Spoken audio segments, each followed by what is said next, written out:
ನೀವು ಅರ್ಜುನ್ ಸರ್ಗೆ ಏನೋ ಕೆಡಕ್ ಮಾಡ್ಬೇಕು ಅಂತ ಪ್ಲಾನ್ ಮಾಡಿದೀರಾ. ಅದಕ್ಕೆ ನನ್ ಸಹಾಯ ತಗೋಬೇಕು ಅಂತ ನನ್ನ ಇಲ್ಲಿ ಕರೆಸ್ಕೊಂಡಿದ್ದೀರಾ. ಅದಕ್ಕೆ ಮಾಧವ್ ಅನ್ನೋನ್ಗೆ ಇಲ್ಲಿ ಮನೇನೇ ಇಲ್ಲ, ಇಲ್ಲಿ ಬಂದ್ರೆ ಫ್ರೆಂಡ್ ಮನೇಲಿ ಉಳ್ಕೋತಾನೆ ಅಂತ ಸುಳ್ಳು ಹೇಳಿ ನಿಮ್ ಮನೆಗ್ ಬರೋ ಹಾಗೆ ಮಾಡಿದೀರಾ. ಇಲ್ಲಮ್ಮ,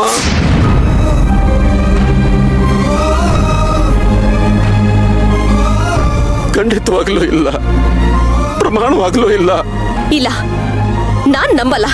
ನಾನ್ ಮಾತ್ರ ನಿಮ್ ಮಾತನ್ನ ನಂಬದೇ ಇಲ್ಲ. ನೀವು ಏನೋ ಒಂದು ಕುತಂತ್ರ ಮಾಡ್ತಾ ಇದ್ದೀರಾ.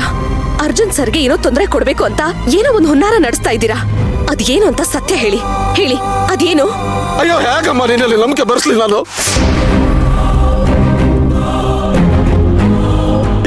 ಎದೆ ಬಗ್ದು ತೋರ್ಸೋಣ ಅಂತಂದ್ರೆ ಅದು ಆಗದೆ ಇರೋ ಮಾತು.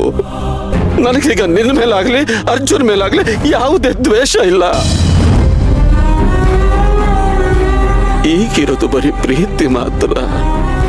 ಅವತ್ತೊಂದು ಕಾಲ ಇತ್ತು, ಅರ್ಜುನ್ ಜೊತೆಗೆ ನಿನ್ನನ್ನ ಎತ್ತು ಬಿಡಬೇಕು ಅನ್ನೋ ಆಕ್ರೋಶ ಇತ್ತು ನನಗೆ.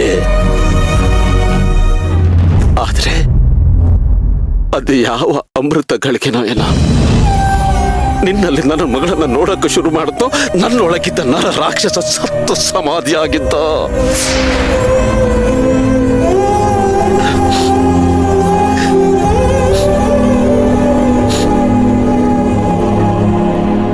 ನಿನ್ನ ಮಗಳೇ ಅಂತ ಮಾತಾಡ್ಸಕ್ ಬಂದ್ರೆ ನೀನು ಸಿಡಿದು ದೂರ ಹೋಗ್ತಾ ಇದ್ದೆ.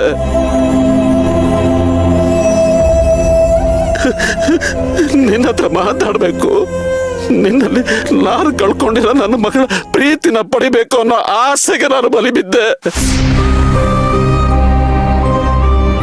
ಆಗ ಹುಟ್ಕೊಂಡಿದ್ದೆ ಮಾಧವನಮ್ಮ, ಮಾಧವ.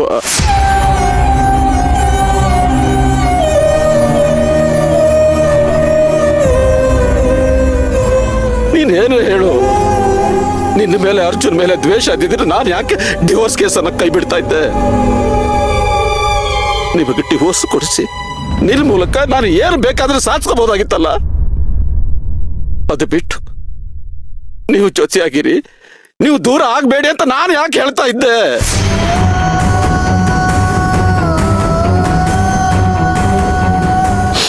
ನೀನಂತೂ ನನ್ನ ಮಾತು ಕೇಳೋ ಪರಿಸ್ಥಿತಿಯಲ್ಲಿ ಇರಲಿಲ್ಲ. ಆ ಮಾಧವನ ಮಾತಾದ್ರೂ ಕೇಳಿಕೊಂಡು ನಿನ್ನ ಸಂಸಾರನ ನೀನು ಉಳಿಸ್ಕೋತೀಯ ಅಂದ್ಕೊಂಡೆ. ಆದ್ರೆ ನೀನು ನಮ್ಮಿಬ್ಬರ ಮಾತನ್ನು ಧಿಕ್ಕರಿಸಿ ನಿನ್ನ ಹಠ ಅನ್ನೋ ಒಂದೇ ಒಂದು ಅಸ್ತ್ರದಲ್ಲಿ ನಮ್ಮಿಬ್ಬರನ್ನ ಕೊಂದು ಡಿವೋರ್ಸ್ ತಗೊಂಡ್ಬಿಟ್ಟೆ.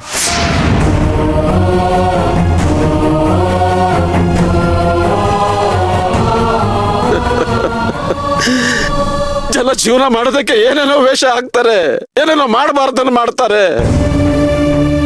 ಆದ್ರೆ ನಾನು ಕಳ್ಕೊಂಡಿರೋ ನನ್ನ ಮಗಳ ಪ್ರೀತಿನ ನಿನ್ನಲ್ಲಿ ಪಡೆಯೋದಕ್ಕೆ ಮಾಧವ ಅನ್ನೋ ಒಂದೇ ಒಂದು ವೇಷ ಹಾಕದೆ.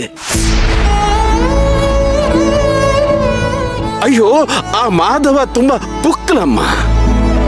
ನಿನ್ನ ಮುಂದೆ ನಿಂತು ಧೈರ್ಯವಾಗಿ ಮುಖ ತೋರ್ಸಕ್ಕಾಗದೆ ತೆರೆ ಮರೆಯಲ್ಲಿದ್ದು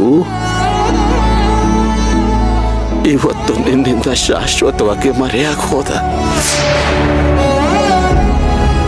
ಈಗ ಉಳಿದಿರೋದು ಕ್ಷಮೆನೇ ಇಲ್ದಿರೋ ಒಬ್ಬ ತಪ್ಪಿತಸ್ಥ ಅಪ್ಪ.